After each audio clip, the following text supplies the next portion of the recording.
நீங்கள் ஃபஸ்ட்டு பார்த்துட்டு இருக்கிறது வந்து கருகி போன நம்மளுடைய கேக்கு நாற்று.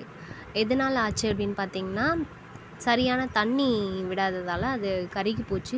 ஃபுல்லாகவே வைக்கோலாகவே மாறிடுச்சு. வைக்கோலான மாறின பிறகு நாங்கள் எல்லார்ட்டையுமே கேட்டோம், இதனால் எந்த பிரயோஜனமும் கிடையாது அப்படின்னு சொல்லிட்டாங்க. ஒன்று வந்து நீங்கள் நாற்றுக்கு சொல்லிவிடுங்க, இல்லை அப்படின்னா நீங்கள் வந்து கை விதை விட்டுருங்க அப்படின்னு சொன்னாங்க. சரி, நாங்களும் என்ன பண்ணோன்னு கேட்டிங்கன்னா, கை விதை விட்டாச்சு. சைட் பை சைடு அந்த சைடில் அந்த பார்த்திங்கன்னா கை விதை விட்டுருக்கோம். இது வந்து கேக்கு நாற்று. இந்த நல்ல பச்சையாக இருக்குது பார்த்திங்களா, அது வந்து கேக்கு நாற்று.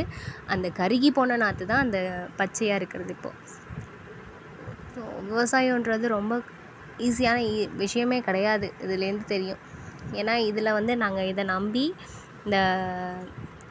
இந்த கேக்கு நாற்றை நம்பாமல் திரும்ப நாங்கள் என்ன பண்ணோம், ஒரு மூட்டை விதை விட்டுட்டோம். அந்த ஒரு முட்டை விளைஞ்சிட்ருக்கும் போதே, நாற்று வரும்போதே நமக்கு என்ன ஆச்சுன்னு கேட்டிங்கன்னா, அந்த கருகி போன நாற்றும் நல்ல க்ரோத் ஆகிடுச்சு. ஸோ விவசாயம் அப்படின்றது ரொம்ப ஈஸியான விஷயமே கிடையாது.